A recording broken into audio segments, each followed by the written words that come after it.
Vamos abrir a palavra do Senhor no livro do profeta Isaías, no capítulo 9, do versículo 1 ao versículo 7. Isaías 9, do versículo 1 ao versículo 7.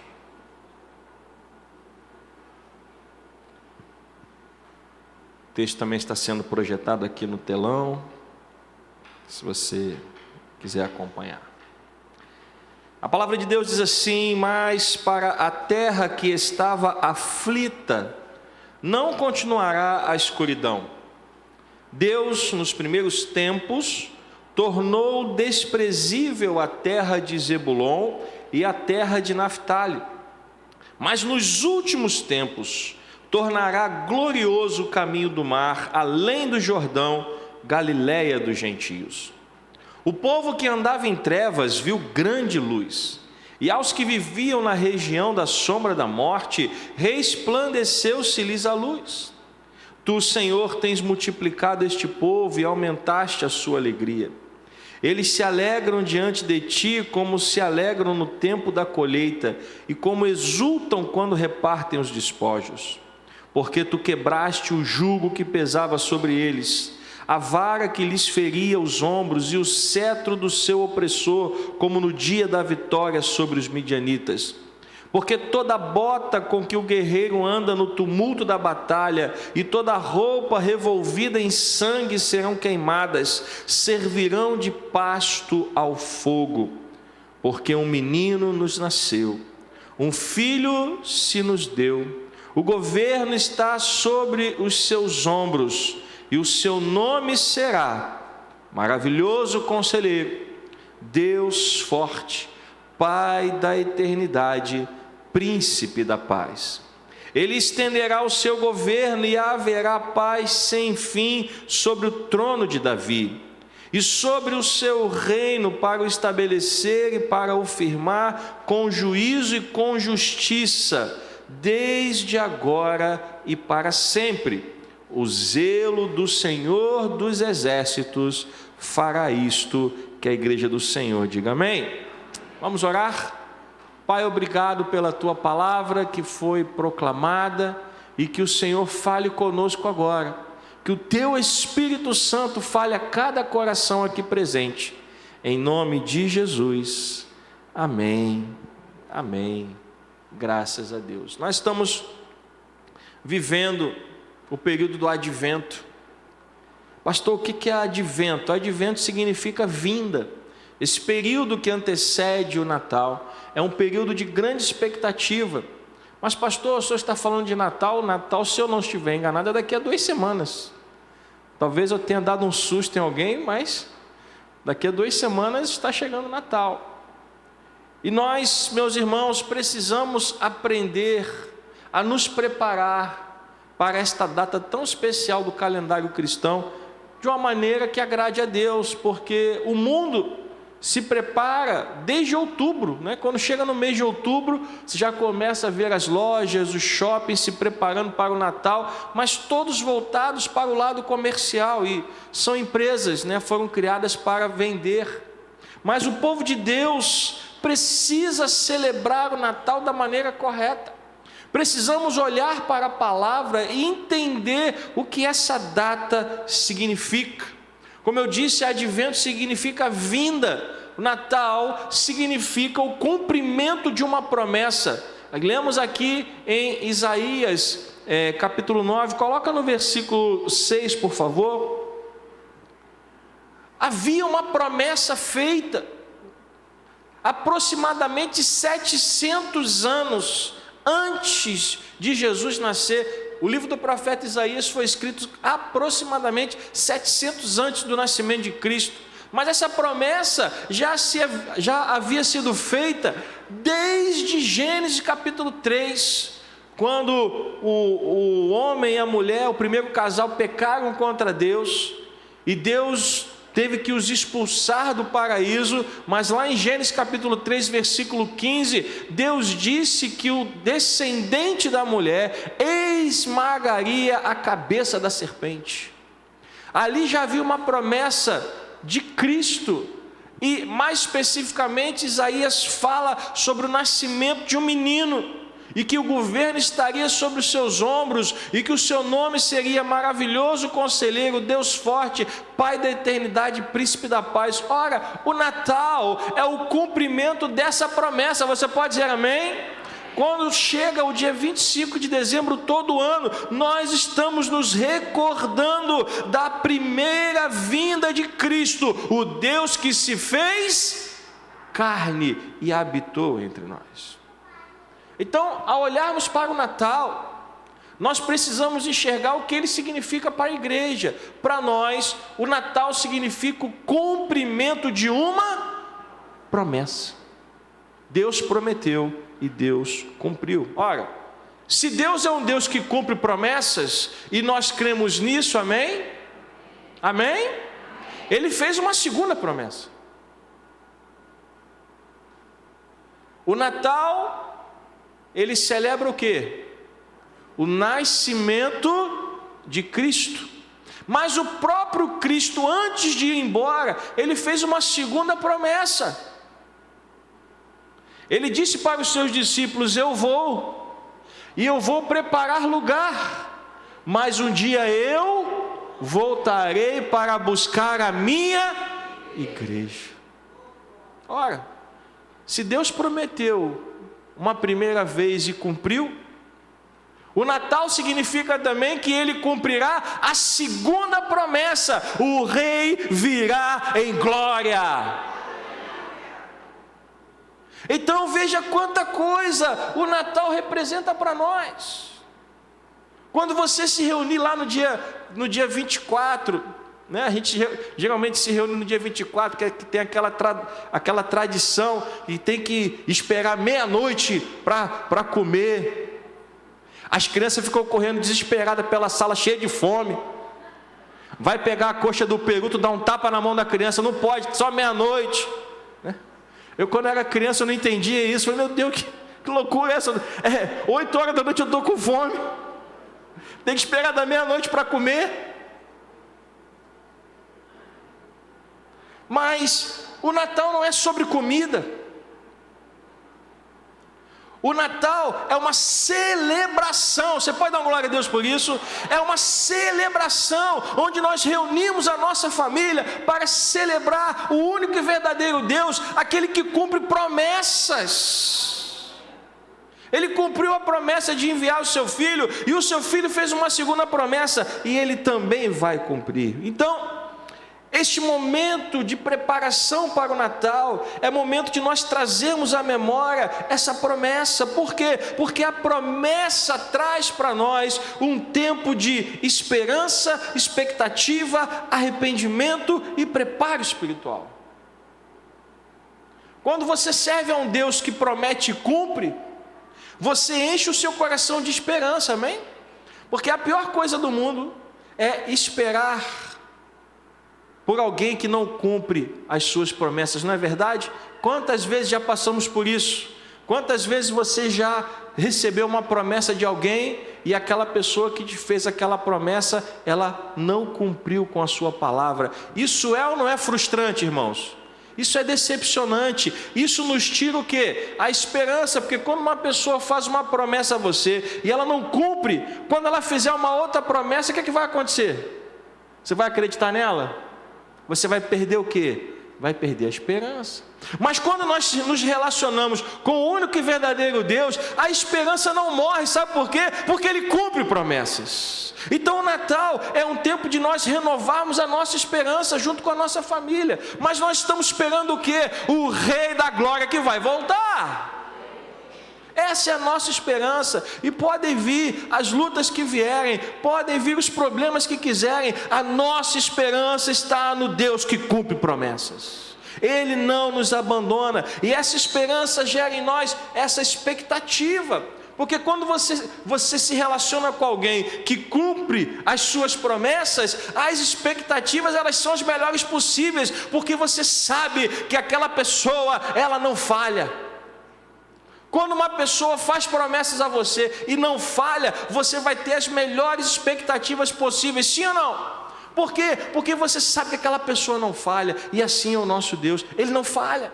E como Ele não falha, as nossas expectativas, elas estão sempre lá em cima. Por quê? Porque nós sabemos que o nosso Deus vai cumprir a sua promessa. Então, Natal é um tempo de esperança, de relembrar que há uma promessa que será cumprida. É um tempo de expectativa. Estamos, ansiosos por ver o cumprimento dessa promessa. Mas o Natal também é um tempo de arrependimento. Porque para andar com Deus, meus irmãos, nós precisamos todos os dias olhar para nós mesmos e ver se há em nós alguma coisa que precisa ser levada ao Senhor. O verdadeiro arrependimento é reconhecer os seus erros, é reconhecer que nós somos pecadores, que todos os dias nós precisamos nos apresentar diante de Deus e dizer: Pai, perdoa os meus pecados, perdoa as minhas falhas, perdoa as minhas faltas. Meus irmãos, nós não somos tão bons quanto nós achamos que somos. Talvez você me diga: mas pastor, eu sou um homem bom, pastor, eu sou uma mulher, que cumpre as suas obrigações, eu sou uma pessoa que tem um posicionamento correto na sociedade, e eu acredito em você, amém? Eu acredito, mas nós não estamos falando em cumprir obrigações, nós não estamos falando em pagar boletos, nós estamos falando de relacionamento, nós estamos falando de andar com Deus, nós estamos falando de andar com Deus que é santo. E um Deus santo, Ele pede de nós o quê? Santidade. E muitas vezes nós erramos. E o que é que nós temos que fazer? Pedir perdão. Meus irmãos, nós vivemos numa época em que, infelizmente, as pessoas não querem mais pedir perdão. Nós precisamos aprender que quando estivermos errados, temos que reconhecer os nossos erros. E o Natal é uma época oportuna para isso. Se você teve um desentendimento, e muitas vezes isso acontece, principalmente em famílias muito grandes, em famílias até muito unidas. Ah, pastor, mas a família é muito unida. Sim, mas toda família tem os seus problemas. O Natal é uma excelente oportunidade para você se arrepender e pedir perdão a alguém que você tenha ofendido, ou perdoar alguém que tenha ofendido a você. E o advento, como eu disse, além de ser uma época de esperança, de expectativa e de arrependimento, é uma época de preparo espiritual. Nós não podemos celebrar o Natal de qualquer maneira. A gente só lembra, quando chega Natal, a gente só lembra do quê? Normalmente a gente lembra de duas coisas no Natal: comida e presente. É ou não é, gente? Já começa as mulheres que cuidam da casa, que organizam, ficam responsáveis pela organização do Natal todo ano, já começa a pensar em rabanada, no bacalhau, no chester, no tender. E aí o pessoal vai para o mercado comprar, já estocar tudo dentro de casa, porque chega na véspera do Natal, as coisas somem da prateleira. Aí você começa a lembrar dos presentes que os filhos pediram. E hoje em dia os presentes estão cada vez mais caros, Quando eu era criança, um carrinho desse tamaninho fazia a nossa alegria. Tu chegar com um carrinho pequenininho para uma criança hoje, é capaz dela achar que aquilo nem é brinquedo. Então hoje em dia, as crianças obviamente são bombardeadas pela mídia e querem presentes cada vez mais caros. E aquela correria nossa do dia a dia de tentar alegrar os nossos filhos, dando a eles o que a gente puder de melhor. E com essa correria toda de comida, de presentes, a gente se esquece do mais importante. O que é mais importante no Natal? O preparo espiritual. O que você vai fazer no dia que você reunir sua família? Você vai só comer? Vai só beber? Ou você vai falar para a sua família sobre Jesus? O que você vai compartilhar com a sua família? O que você vai dizer para eles? O que você vai contar para os seus filhos, para os seus netos, a respeito daquela data? Ah, pastor, tem que falar alguma coisa? Se você quer celebrar o verdadeiro Natal cristão, você tem que falar para a sua família o que ele significa. É um momento de fazer com que a nossa família entenda o que é o Natal. Então veja quantas coisas fazem parte: esperança, expectativa, arrependimento e preparo espiritual. Veja o que Isaías diz aqui no versículo 2 do capítulo 9.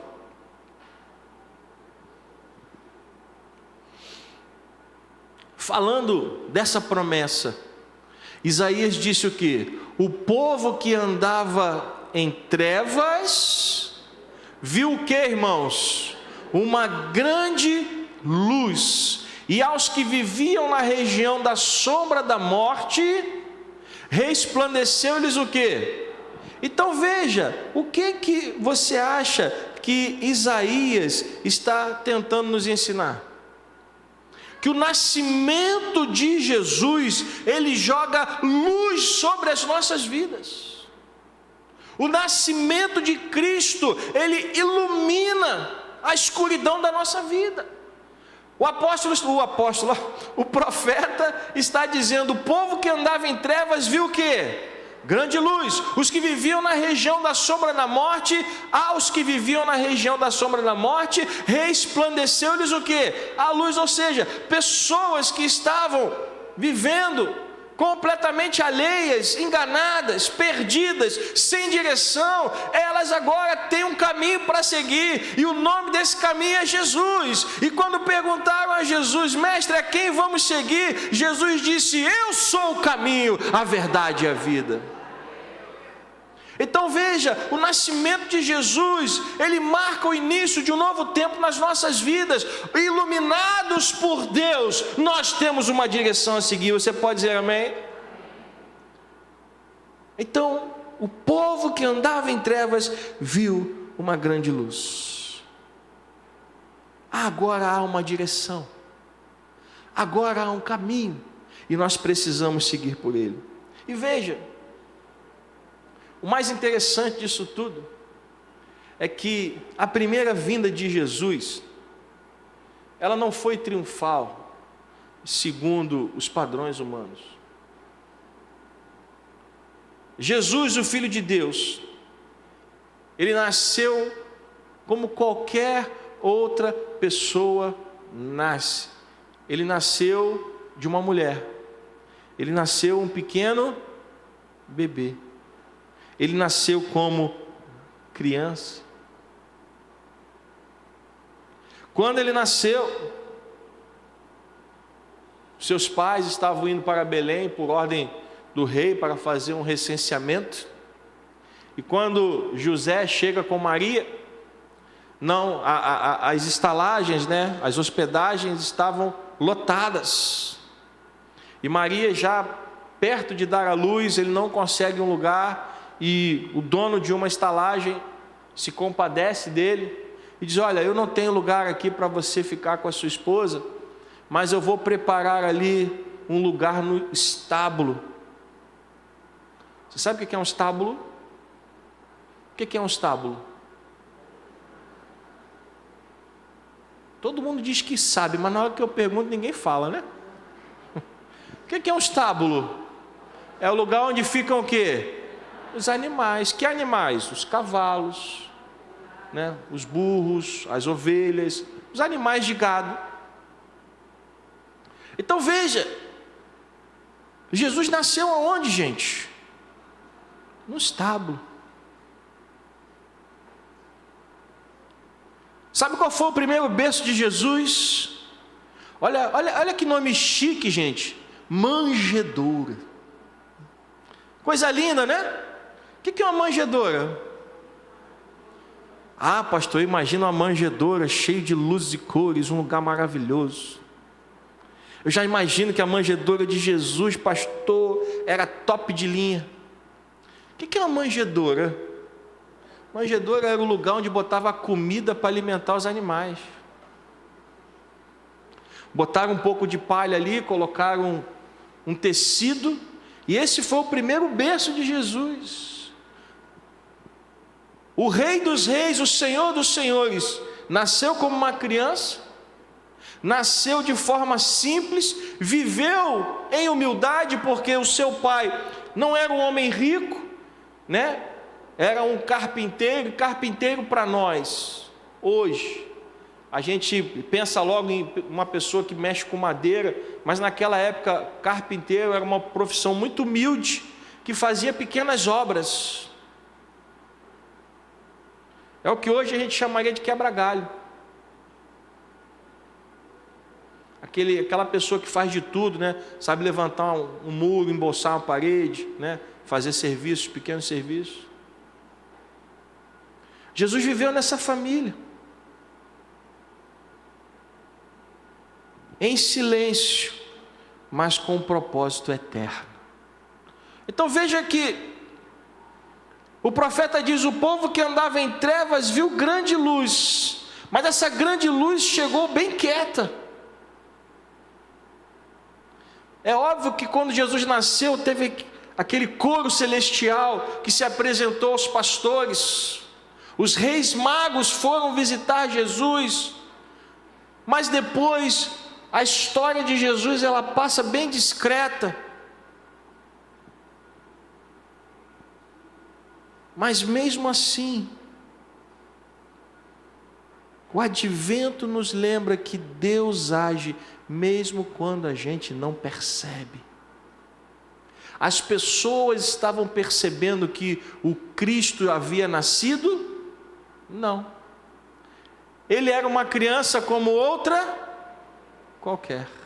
Ele vivia como tantas e tantas outras pessoas viviam. Ele tinha uma vida humilde como tantas e tantas outras pessoas também tinham, mas em meio àquela simplicidade, o plano eterno de Deus já estava em andamento. Você pode dar glória a Deus por isso?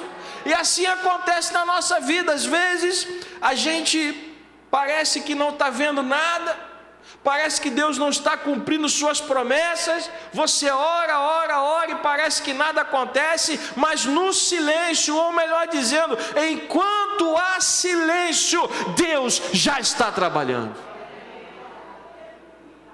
As pessoas não viram o Messias logo de cara. Aliás, ele se manifesta com 30 anos de idade. E assim mesmo, quando Maria tentou acelerar o processo, ele disse: mulher, ainda não é chegada a minha hora. Porque ele não veio cumprir a agenda dos homens, ele veio cumprir a agenda de quem? Do Pai. Então veja quantas coisas o Natal representa para nós, que mesmo no silêncio Deus está agindo. Em meio às trevas, uma grande luz brilhou, iluminou as nossas vidas. Onde Cristo chega, a culpa encontra o perdão. Quando Cristo entra na história da nossa vida, e não foram poucas as vezes que a Bíblia relatou pessoas que se encontraram com Jesus, se arrependeram dos seus pecados e tiveram a sua vida transformada por Ele. Não foram poucas as vezes. Pessoas com a sua vida toda errada, por exemplo, como Zaqueu. Zaqueu era um publicano, chefe dos cobradores de impostos. Era um homem corrupto. Ele cobrava mais do que era devido e fez fortuna com essa vida ilegal dele. Mas um dia Jesus olhou para aquele homem e disse: Zaqueu, eu quero ir à sua casa. E quando Jesus entrou na casa de Zaqueu, Zaqueu olhou para ele e disse: mestre, eu vou devolver tudo que eu roubei, e vou repartir a metade dos meus bens com os pobres. E se eu defraudei alguém, eu vou restituir 4 vezes mais. Jesus olhou para aquele homem e disse o que para ele? Zaqueu, hoje houve salvação nessa casa. Porque é impossível encontrar-se com Jesus e a culpa não se encontrar com o perdão. Jesus, ele é reconciliador. A alma encontra descanso, a vida encontra direção, e tudo isso o Natal representa. Eu me lembro da história que Jesus contou sobre um filho que pediu a sua parte da herança e foi embora. E depois de gastar tudo, ele volta, achando que ia tomar uma bronca do pai. Ele já chega perto do pai se desculpando: pai, pequei contra o céu e contra ti. Mas antes de terminar a frase que ele tinha ensaiado, e talvez tivesse ensaiado a viagem inteira de volta, antes que ele terminasse de falar qualquer coisa, o pai, peraí, ele deu ordens aos seus empregados: disse, olha, tragam depressa roupas novas, sandálias nos pés, anel, matem o novilho cevado, porque o meu filho estava morto e tornou a viver. Natal é época de reconciliação. Ah, pastor, eu andei esse ano todo afastado de Deus. Então você tem uma excelente oportunidade de voltar para os caminhos do Senhor. Aproveite o Natal, aproveite essa época de reflexão para poder voltar aos caminhos do Senhor Jesus.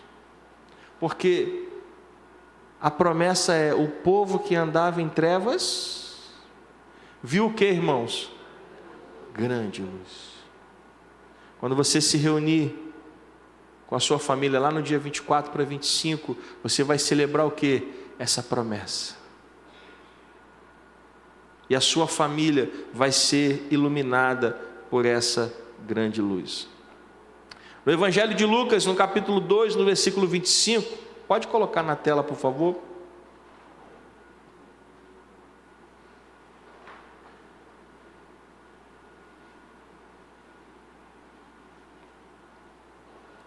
O texto diz que em Jerusalém havia um homem chamado Simeão. Este homem era justo e piedoso e esperava a consolação de Israel. E o Espírito Santo estava sobre ele.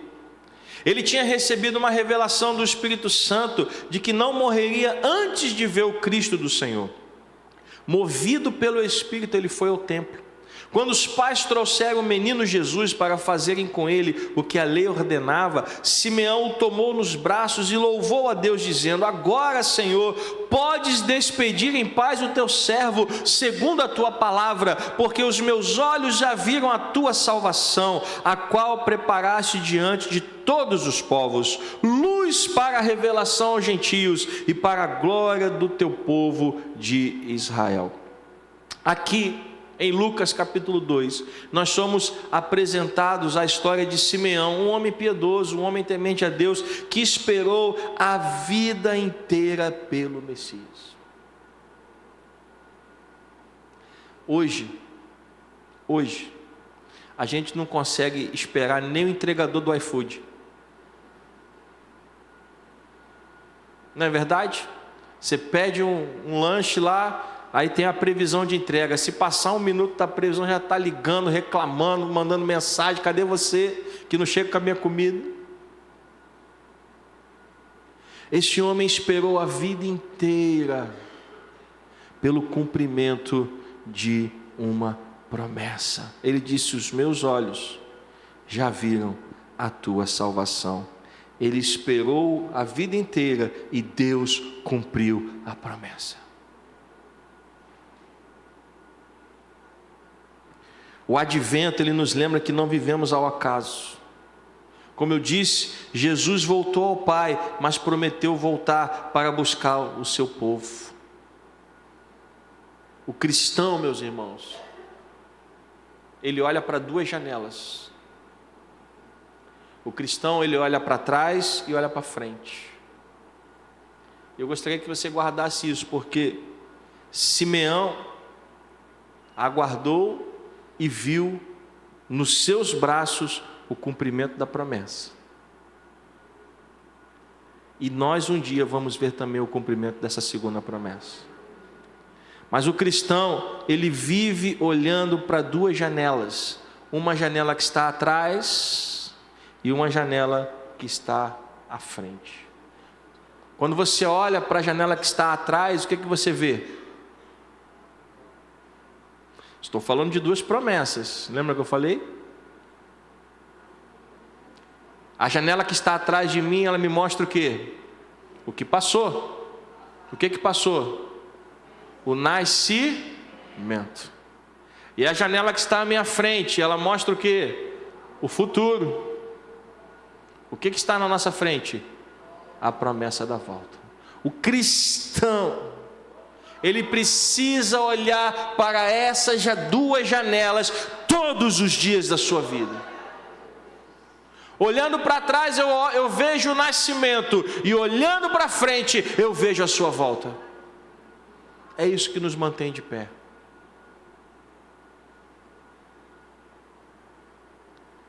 Cristo quer estar conosco todos os dias. E o advento, esse período de preparação, não é algo teológico, é uma experiência diária. Todos os dias, Jesus deseja nascer na mente que está confusa, no coração que está cansado, na família que está ferida e na alma que perdeu a esperança. Você precisa fazer o quê? Apocalipse capítulo 3, versículo 20. Pode colocar na tela, por favor.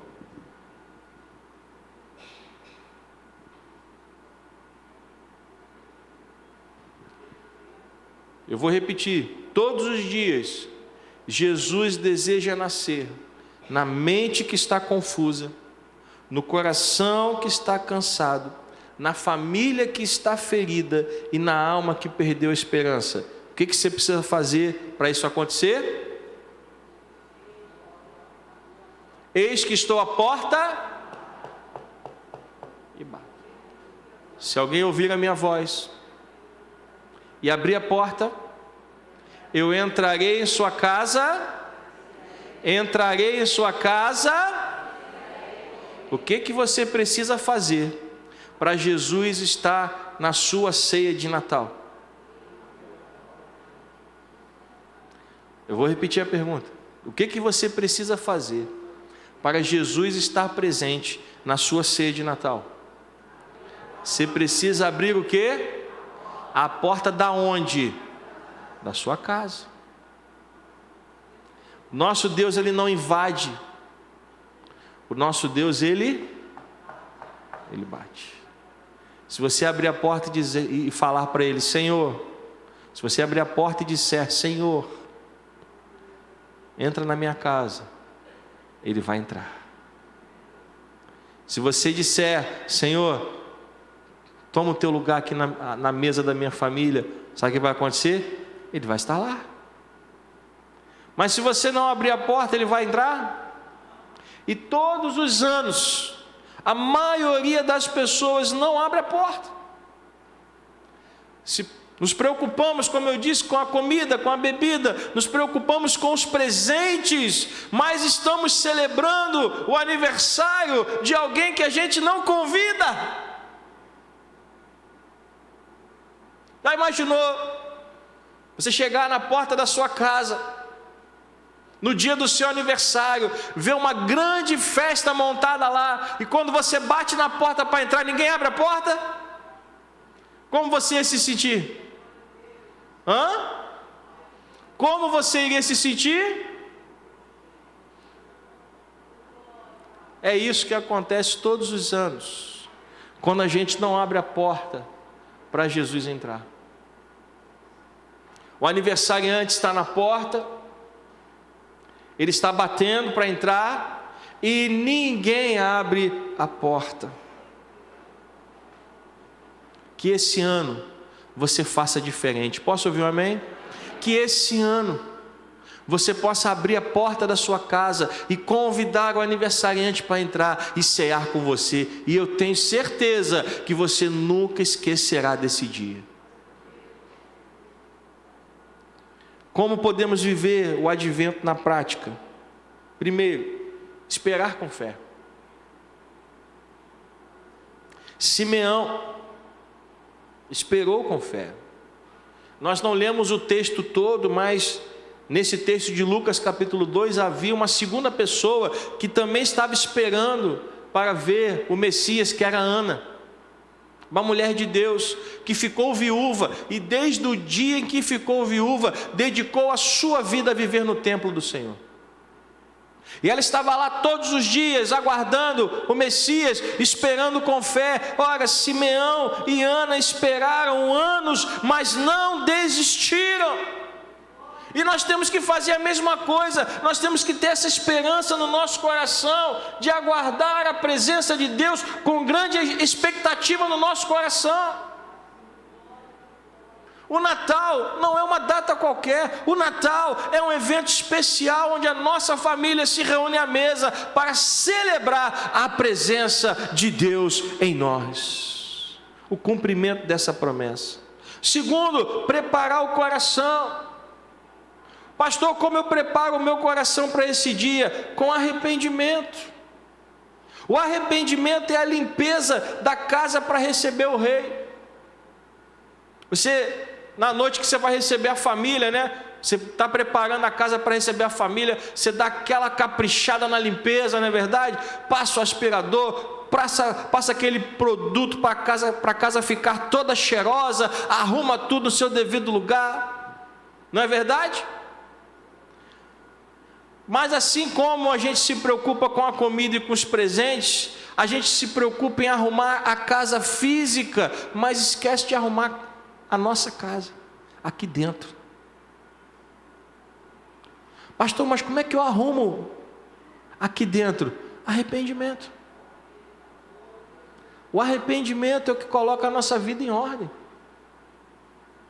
Saber que o nosso Deus é um Deus de perdão facilita o processo, porque Ele não rejeita um coração arrependido. Terceiro, brilhar como luz. Se Cristo é luz, seus filhos são luzes no mundo. Ele disse: vocês são o sal da terra, vocês são a luz do mundo. Por quê? Porque a luz de Cristo brilha em nós, e nós brilhamos nesse mundo a luz de Cristo que está em nós.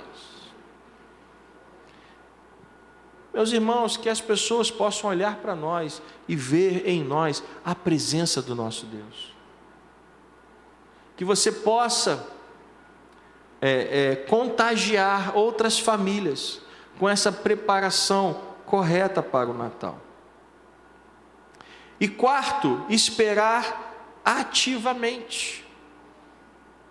Primeiro, esperar com fé, como Simeão e Ana esperaram anos e não desistiram. Segundo, preparar o coração, fazendo a limpeza da casa para receber o rei, através do arrependimento. Terceiro, brilhar como luz, que você possa contagiar outras pessoas com a luz de Cristo que está em você. E quarto, esperar ativamente. E esperar ativamente não é esperar parado, é viver em santidade, em missão e em amor.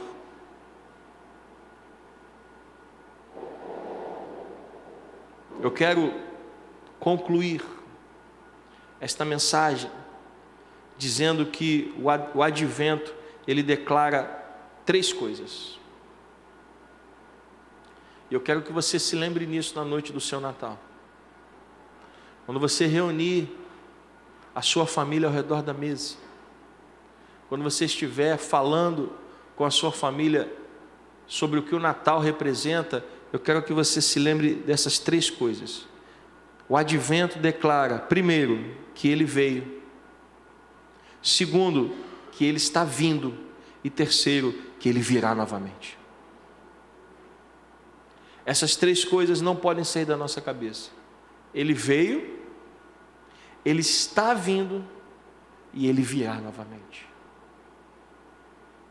A vida cristã se baseia nisso. A primeira vinda prova que a segunda será certa. A manjedoura garante a coroa, a cruz garante a glória e a ressurreição garante o reino eterno.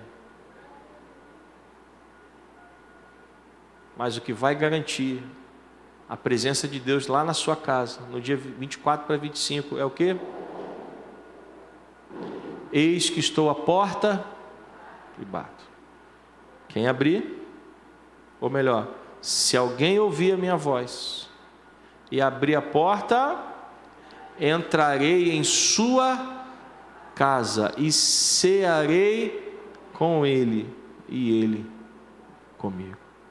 Que nesse Natal você possa abrir a porta da sua casa, que você possa se lembrar que ele veio, que ele está vindo e que ele voltará, e que você possa se preparar tão bem espiritualmente como você prepara a comida, os presentes e a casa para a sua família, que você possa se preparar para essa data tão especial, em nome de Jesus, amém?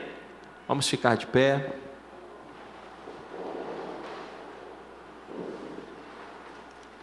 Eu quero terminar com o louvor. Cadê o ministério de louvor?